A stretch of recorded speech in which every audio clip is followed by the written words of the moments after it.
Hey, this is Jeff here with co-host Chip. What is going on, everyone? What's going on, Chip? Tell you what's going on. Ripple XRP. Ripple approved for a license in the payment space. What is going on with that? What country is it in? Is it in the US? Is it overseas?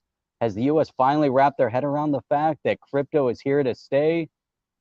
Let's find out, Chip. But we got a lot of other great things to talk about. That is on the top of the list. Ripple approved for a license.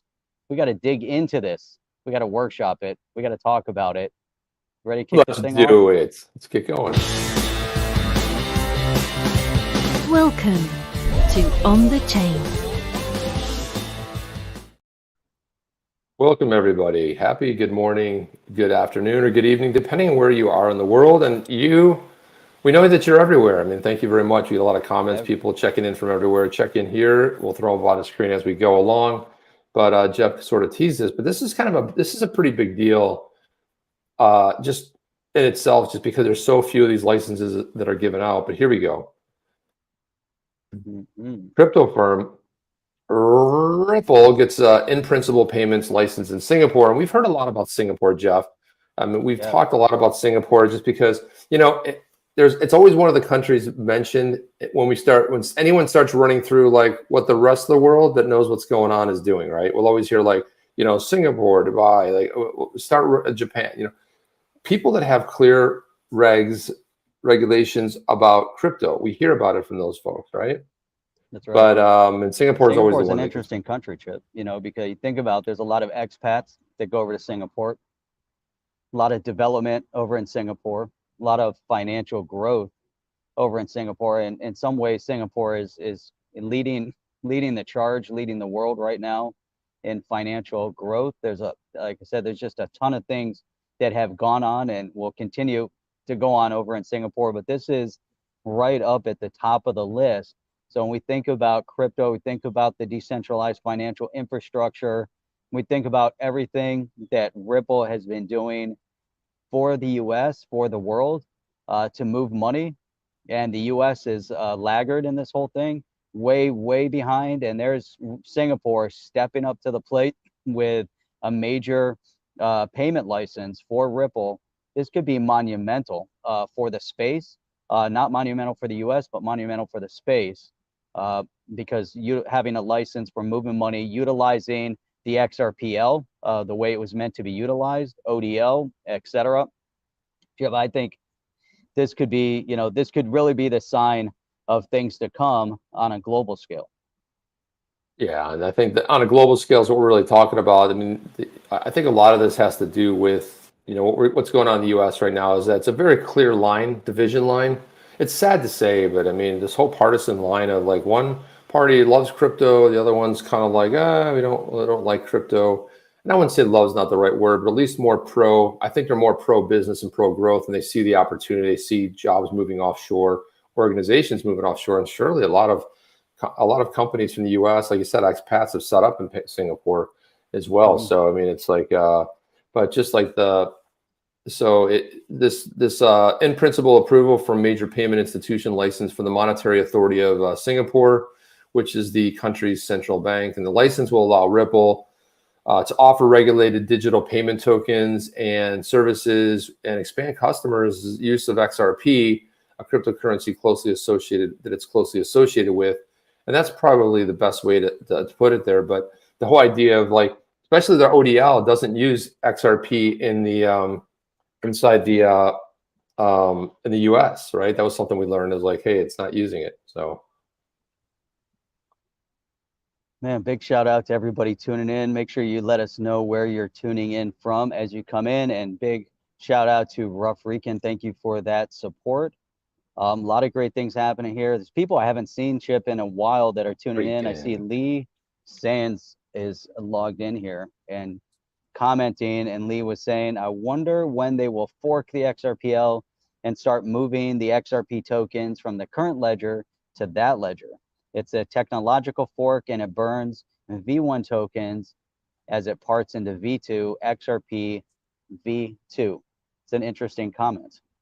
It is. And then this one here too from Mark Smith, and we all know the Democrats are delaying regulation in order to buy time for their Wall Street friends to get positioned for the new digital infrastructure corrupt to the core. You know what's so funny about this narrative is the narrative the Blue Party would always have would be that the Dems and would always be, I guess they would always be accusing the Red Party of like, you guys are just Wall Street and for the rich people and this and that. And it's funny how the narratives have really shifted, right, to what they really were and what they really are. It's like, the party of the working man and women used to be the Blue Party, and now it's slowly shifted over to the Red Party. A lot of that had to do with Orange Man Bad, helped shift that narrative. But the other narrative that shifted too.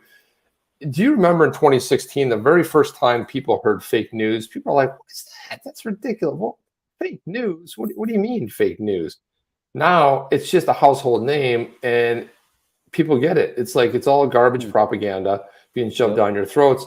And none of it was more evident than this week, Jeff, where we had that unfortunate incident of that sub imploding, but it imploded on Sunday.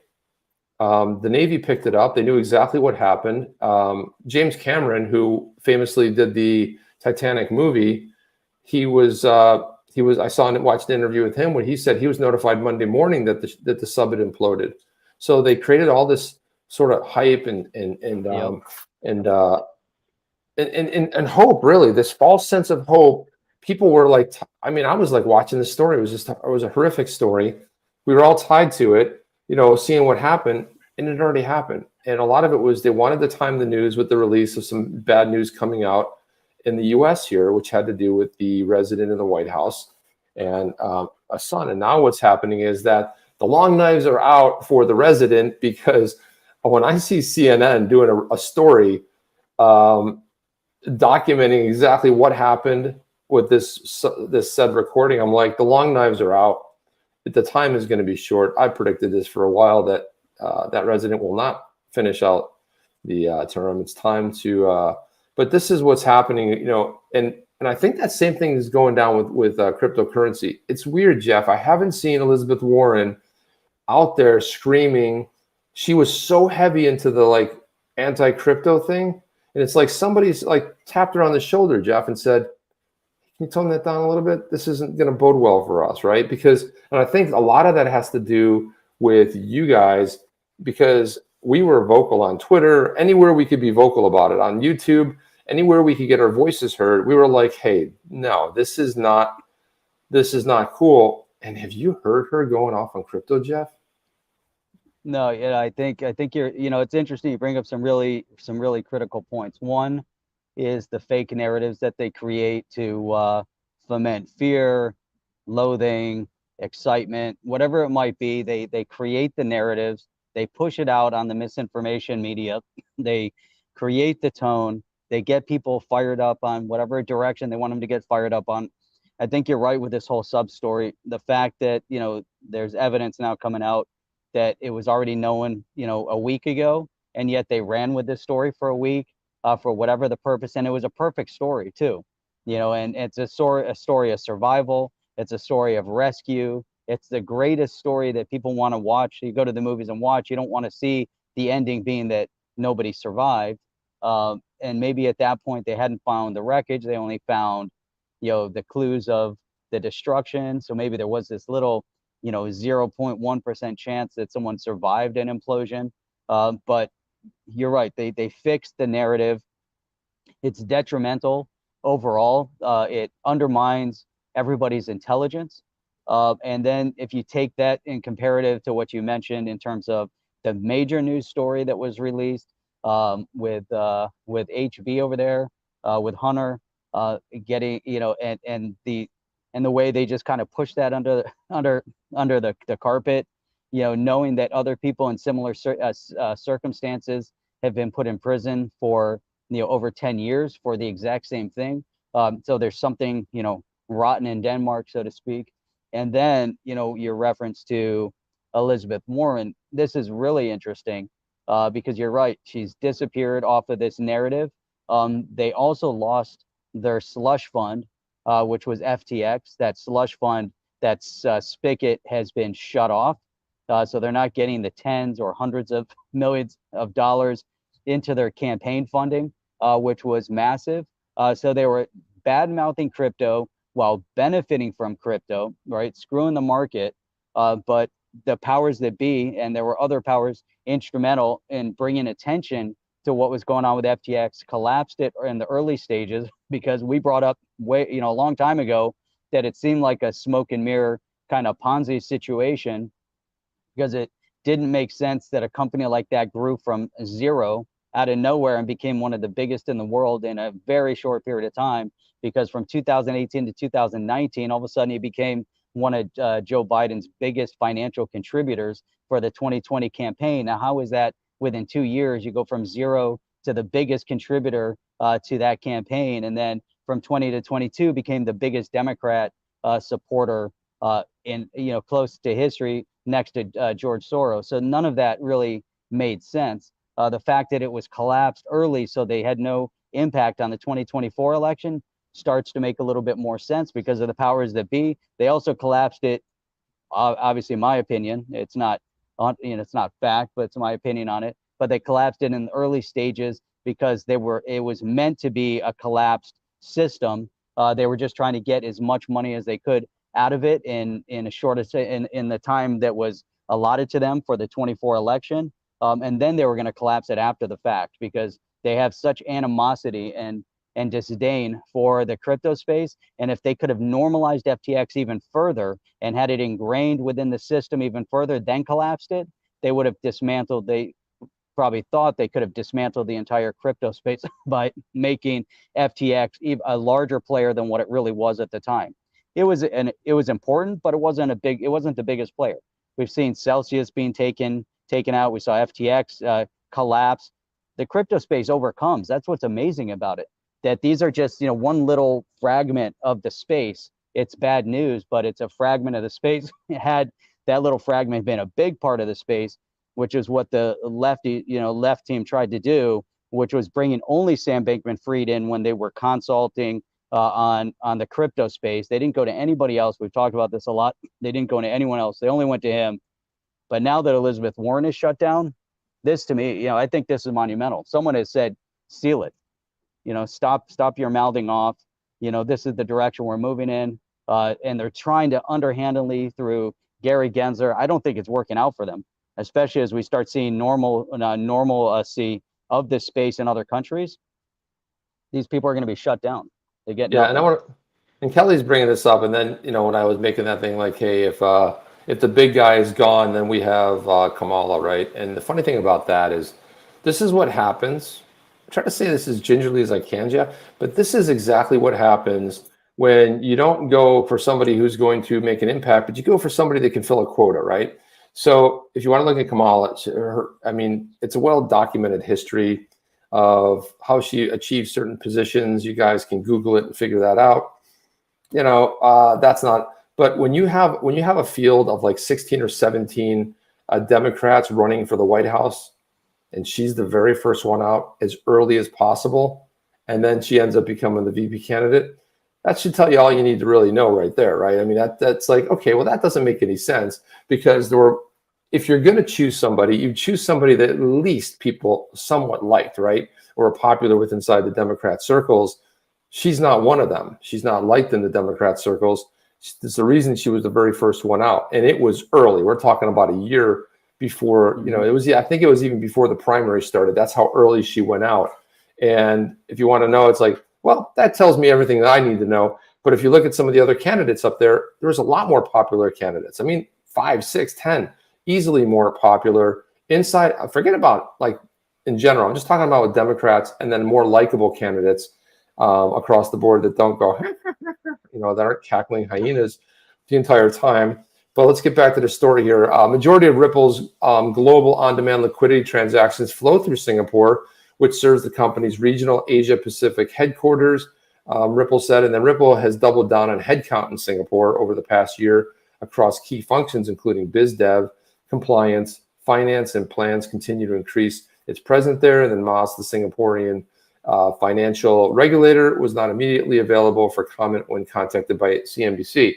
Well, probably because they were all sleeping. It makes it look like they weren't available for comment, but the bottom line is that they were, it's Singapore, right? It's like and they were going to contact them for when they put the story up. It would have probably been in the middle of the night over there.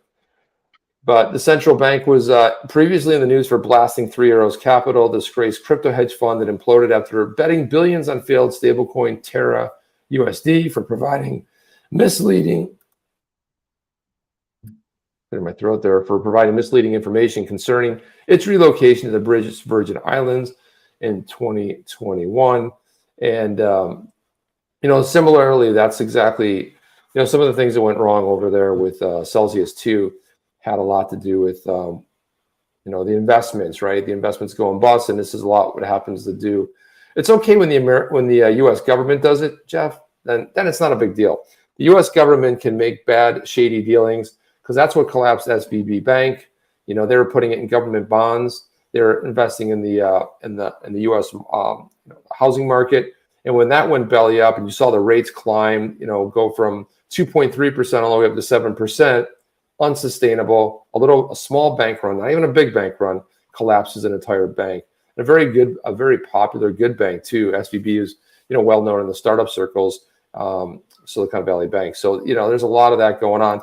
But a couple people in the community had commented on this. Brad Garlinghouse commented on this article. He said, as a major financial center, Singapore led the way in taking a pragmatic, innovation-first approach to crypto, and we're incredibly proud that Ripple is one of the handful of firms, there's less than 20 of them, to receive an in-principle approval for the MAS MPI license for digital payment token services. But I like his shot right here.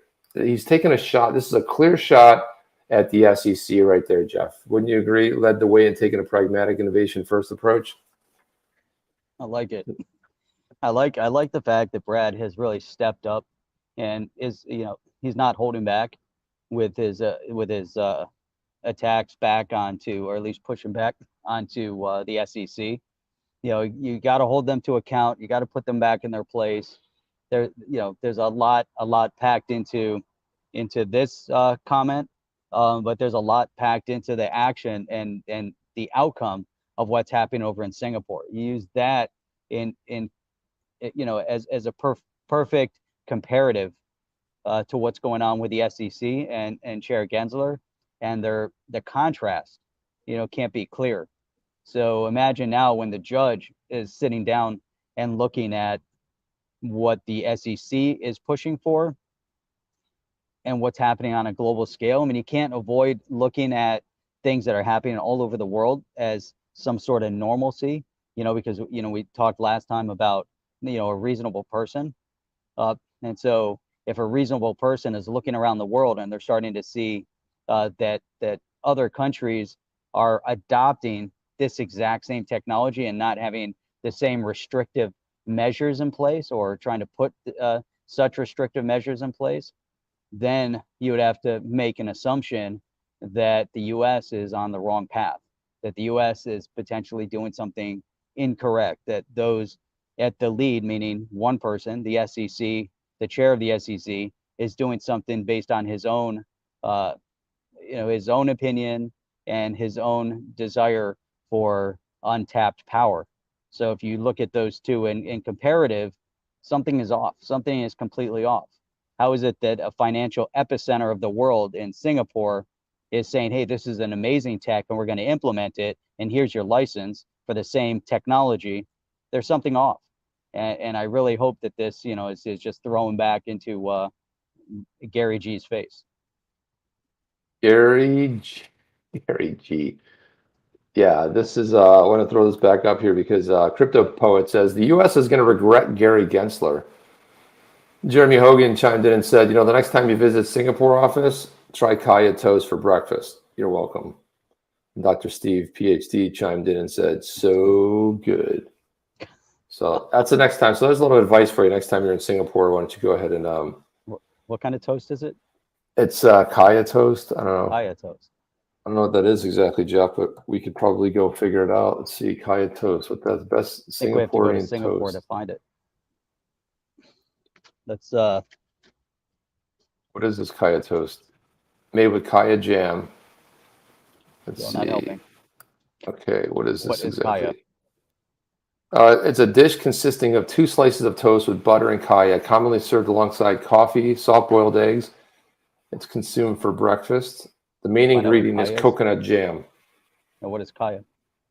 Well, the main ingredient is coconut jam, so I'm going to guess that's what kaya is. Coconut jam. Okay. Sounds I'm good. guessing. I mean, it I doesn't. don't mind It coconut says, jam. Coconut jam sounds good. yeah, it's an Especially with interesting coffee. thing. It's a little. On some toast. What does it consist of? Here, we're going to find out right here. What does kaya consist of? It means rich in Malaysian, so it's a blend of coconut milk, coconut cream with eggs and sugar. So that's kind of Wow. cool. Sounds like a That dessert. sounds like a dessert. Yeah, giving it a uniquely coconut flavor. So that's my second coffee in the morning, Jeff. I always put unsweetened coconut milk in there, and that's Now my you can put second some- drink. Now you can put some kaya in your drink. I wouldn't mind trying to make some of that kaya. I wouldn't mind. It's a little bit too probably sweet, but if you use unsweetened coconut Tone it milk, down a little. Yeah. yeah, coconut milk's kind of sweet in itself, but Hmm. but I would be a little bit Next show. more be concerned. But Jeff, I don't know what kind of coffee you're drinking today, but I've got some beautiful 6-bean in here right here. Nice. Some big 6-bean blend, and you got the. I saw I got your the logo there, Jeff. I mean, standard- that is there. Standard store bought. If anyone can figure it out. Yeah, I think we kind of know what that is. That iconic logo. It was a With a double, mermaid double of the shot. mer- Double shot of espresso. This is my number 2. So I had one, came Nice, down, got wow. my double shot, and then I got another double shot because you know why? Because their double shots are like a single shot. They're so small. You can never have So, enough there, Jeff. So Is I've that had a courtyard about you're sitting in right there? I've had about $7 worth of coffee. What's it? Is that a courtyard you're sitting in? This is a courtyard. It's a small little outcropping courtyard in the off the side of a hotel, outside of the SB. There you go. Not gonna say it live on air.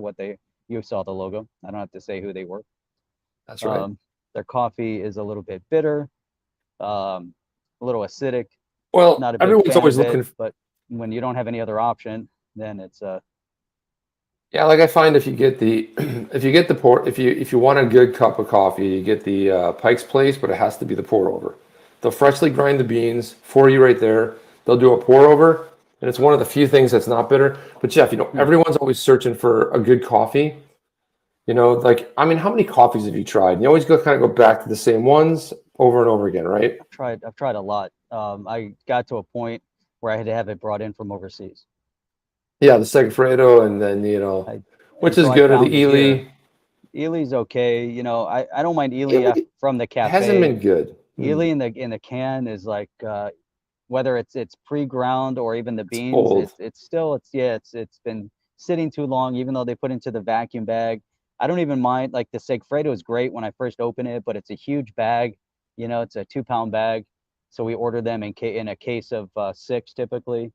And then, just think how long it takes you to go through the huge bag. Then by the time you get like halfway through, the beans are starting to dry a little bit. As much as you want to protect them, they're already aging by that point. So I prefer like fresh. If I could get a freshly roasted, like right off the roast coffee, a little bit smaller quantity, so I could just consistently make sure that I'm, as freshly, right off the fresh roast as possible, that would be amazing. That'd be my ideal coffee. Yeah, the small batch roast is amazing because the beans, they actually look different. They feel different. They have a little bit of a different crunch to it. A different crunch, and you see like I opened up. I think it was a couple weeks ago. I opened up an Ely. It was right off the shelf, right? A brand new can of it. Pop the vacuum seal, and you can just look at the beans and see that they're like shriveled up, small, just like they look dried out, right? They're already dried out, and part of that, I guess the part of grinding your own bean is getting some of that oil and some of those, some of that roast inside that flavor, and a lot of that evaporates. Still better than a ground, but yeah, the pre-ground. I always swear that in the pre-ground they're putting there's an additive in it. They're doing something to the coffee that's not just a straight grind. Even if you go to the store, you can get you buy the beans. I don't know if they still have it, but you can get a grinder in the store and pour your whole bag of beans in there and grind it. But what's the point? Why would you pre-grind your coffee at the store, then bring it home When you can get a Age it. you can get a cheap grinder for, I don't know, $15, $20, $30. You can get an expensive grinder that grinds per whatever type of ground you want. But even if you could get a small batch pre-ground coffee, that'd be really cool, because then let's say you have a 2-week supply of pre-ground coffee, you know that it was fresh, it was ground that day, and then it's good quality, good flavor, and that you're going to go through that batch in a shorter period of time, and it's going to be great. And then when you order again, it's going to be another fresh ground. I would love that. That'd be amazing. Bacon Blue, that's also a very good one. Thank you. First Utopia says, thanks for all the honest info the past few years, Jeff and Chip, from the community. Black Rifle's another decent one. I like Black Rifle, but you're still buying that, aged. You can buy, it's already aged. You can buy it off the shelf. You can go to the camping store. What's that? Outdoor World. And then you can go over Camping there store. and you can get. I'm talking about REI, but that's another camping store. Right. Yeah. That's the one I like better. Dude, REI is awesome. I can go in REI. I just went right by my house. There's no one down by There's one by my I've never house. seen one. Is there? A couple miles. Yeah, there's one in Boca here. There's an REI in Boca. Yeah, I'm a member over there. It's like, it's been here for like the last 2-3 years. Holy crap! I had no idea. Now I gotta come up and visit. Which is really odd, because it's like mostly like hiking and outdoor gear, like stuff that you wouldn't use in a flat sort of a. I mean, Mountain climbing gear. Let's see. I know if we're off on a tangent, guys, but Florida is like, I always liken it to, like, if you drive north, like last time I was in Orlando a couple weeks ago, and as I was driving up there, it's like those old cartoons where the bear's running down the street and it's the same 6 buildings cycled over and over again. It's the same thing. It's just the same palm trees. It's flat. There is not and then if you see like this, it looks like, oh my gosh, there's a hill, and that's like the landfill. You're like, okay, that's not. Oops, that's not. It's not. We call it Mount Trashmore.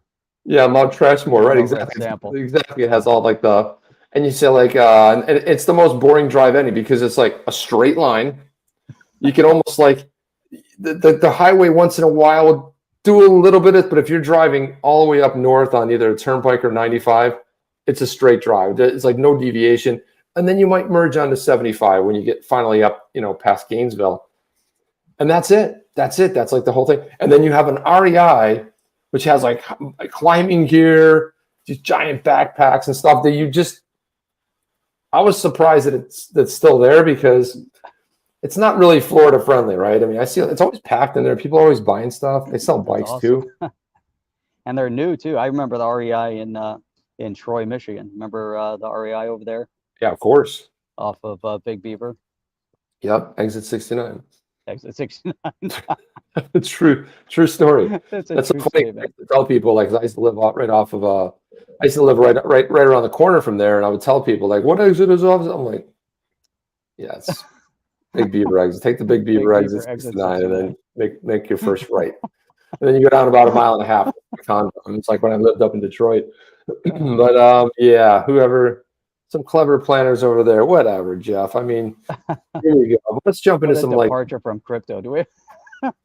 Saturdays, Saturday morning coffee. We let the hair down a little bit, let the freak flags fly a little bit, just have a little bit of a fun banter back and forth. But I do want to mention here, though, Jeff, just a kind of an upcoming sort of a public service announcement that we rolled out our badass Yetis, and they're getting minted. And we did have a meeting with Craig DeWitt over there at Super Mojo. It's Super Mojo, and we're super excited to work with Super Mojo.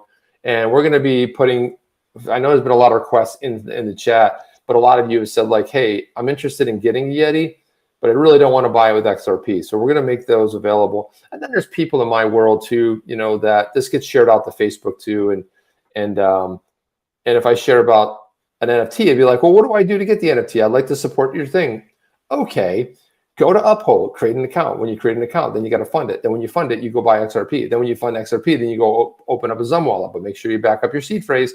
And then when you back up your seed phrase, write it down on a piece of paper, put it in a vault. And then what do you do? Well, then you go ahead and then you connect your Zum wallet over there. But you can't do that yet because you have to move your XRP. How do we move XRP? Move it from Uphold, move it to your Zum wallet, connect your Zum wallet up to XRP.cafe. Go ahead and click the mint button, and then hit the approval, and that's how you mint it. Or with Super Mojo, they've made it super easy. You're going to go to the page, you're going to click the buy one, you're going to put your payment info, and boom, they're going to create a wallet for you, and it's going to be in your wallet, and they're gonna custody it for you. And if you eventually want to move it off, you can move it off as well. They're not going to keep it forever, so yeah, you can move it anywhere you want to move it. So it's pretty cool. It's a really exciting thing. Really super happy to be working with them. So that's something you're gonna see in the next couple of weeks. We finally got the ball moving on that. Some paperwork we have to complete, some stuff, website we have to set up, but super excited about that. And so then, Jeff, yeah, what's that? And then what? And then the big announcement is that we also teased a real world product that we're coming out with that's going to be part of the Badass Yetis brand. And so that's going to be coming out. We think we're going to make the announcement on Wednesday. Right now, tentatively Wednesday, guys. You're not going to want to miss it. But Wednesday or Saturday? Why Saturday? Might be traveling Wednesday. All right, we'll do it on Wednesday. We'll do it on Saturday then. You might be traveling on Wednesday. All right. Well, we'll do it on Saturday then. Next Saturday, guys, you'll be here. We'll announce live on air that we'll be doing a badass. Or Wednesday, as long as I can bring it with me. Yetis product. So let's get through a few more of these. John Deaton commented on Brad Garlinghouse's tweet that we just read there. For the record, this news from Ripple is fairly significant. Less than 20 companies have received such a license in Singapore, and XRP will be utilized, which is huge.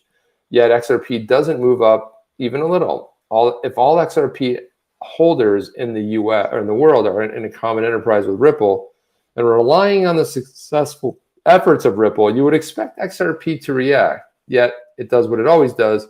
It follows Bitcoin and the macro environment. Right? We get great news. Great news! 1 of 20 new licenses, and not a dent. Nothing whatsoever.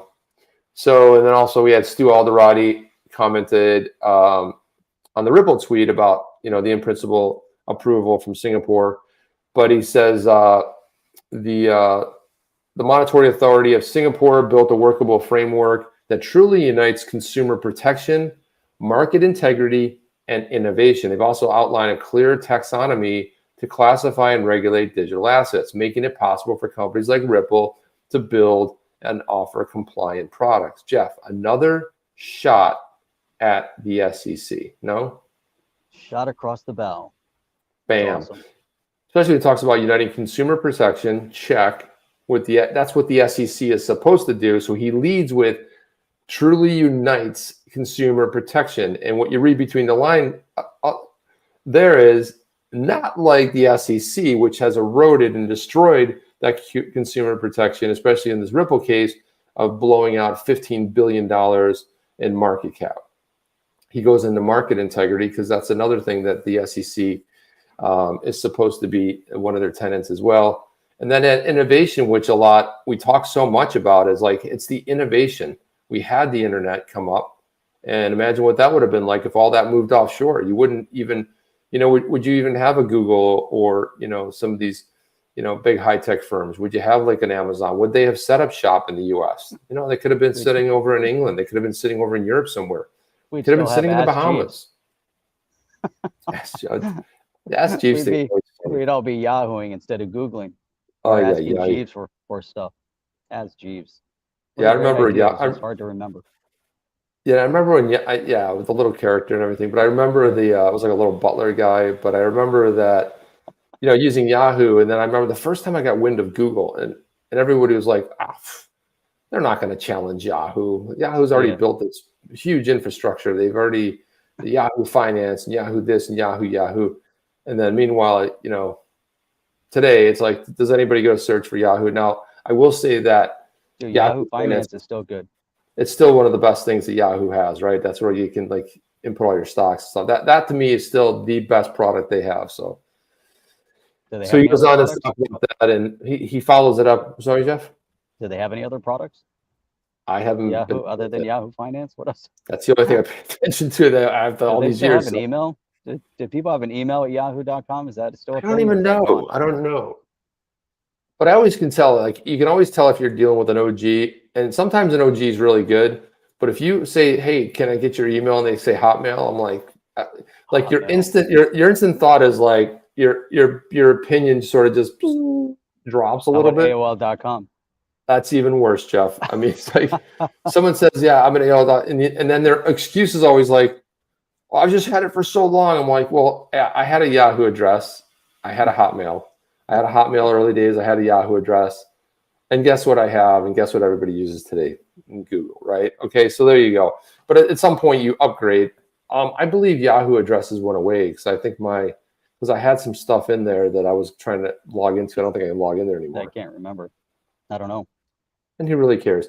Stuart Alderoty goes on to say that it's been many times, but bears repeating. It's been said many times, but bears repeating. Regulatory clarity is what will help drive crypto utility for real world use cases. That's right. Couldn't have said it any Real better. world. Couldn't have said that any better if I tried. I could try though.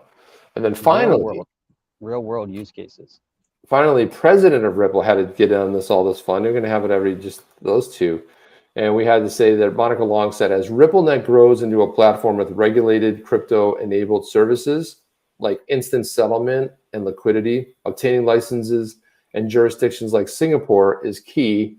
Another shot at the SEC. And I'm especially excited for the potential growth here. APAC is already a huge market for Ripple with on-demand liquidity volumes flowing through Singapore, growing over 5x year over year. Imagine that, Jeff. 5x year over year. So 5 times the previous year, and the next year is 5 times the previous year. And Tim just simply puts what you need to put there, which is the big takeaway from all this, hashtag XRP. Well said, Tim. That's all you really have to put there is like hashtag XRP, because that's what it's going to be utilizing. That's what the XRP flows through. A lot of it flows through Singapore. So that's a huge. Singapore is going to be the hub, Chip. I think things are moving.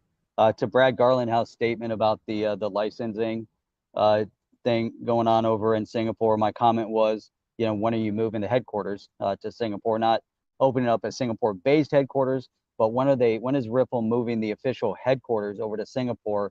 Move to where it's regulatory friendly, and where they're at right now. I said they're still in San Francisco, aren't they? Just a matter of time that they leave along with everybody else, because San Francisco will then become a ghost town. And that's it. Yeah, well, that's pretty much become a ghost town, Jeff. It's sad to say, it's like, but again, and then what do they want to do? What is the Blue Party? What's their savior? Their big hope? The guy that's running California, who has turned away more businesses, and the biggest exit is even, I think, bigger than what the people that left New York. But if you want to look at if you want to look at how do you implode a state, just look no further than on the East Coast of New York and on the West Coast, or I should say the left coast of California. And it's been an absolute disaster there. Beyond disastrous, Jeff, with the policies. These guys are crazy. So, you think about, I've been trying to situate this whole thing that we're going over to London area, and I'm trying to figure out the whole rental car situation and where we'll stay. I've decided not to stay in London for the days that I'm there. I'm going to stay outside of London. But part of the problem is that if you drive within the square miles of the city of London and different areas over there, they have a tax just for driving. They have a driving tax of 15 pounds a day. If you drive through that area, they take a picture of your license plate and then they'll send you a bill. So it's like $20 a day just to drive through parts of London. How insane is that? How do they do stuff like that where you're getting taxed just to get in your car, because they think somehow it's going to help the environment, or it's called a congestion tax. I guess it decreases the amount of traffic and congestion within the city limits by taxing only people that can afford to drive at $20 a day can drive, and then they take pictures of your license plate. Imagine that coming here to the US. I think about when they had the red light cameras over here, and then they found out that it was illegal in many different cities for them to have those red light cameras because they were operated by a third party and they were taking pictures. And I got tickets that way. Actually, one ticket was mailed to me in here when I accidentally went through a red light, and there is the ticket in the mail. I got tickets when I was in Switzerland. Apparently, you can't speed over there. Even if you're going a few miles over the speed limit, they mail you your ticket. Now it's a congestion ticket that they're going to mail to you. It's crazy.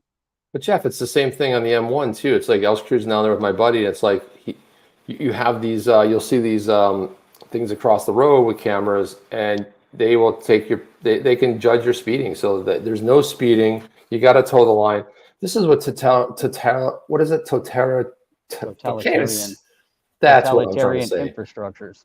That's what those infrastructures look like, Jeff. And it's like, It's you get insane. taxed on everything. You sneeze in the UK, Everything. you're getting taxed. And again, it's like, the funny part about it was, if you look at the founding of the United States, what really kicked it off, that Boston Tea Party, was this taxation without representation.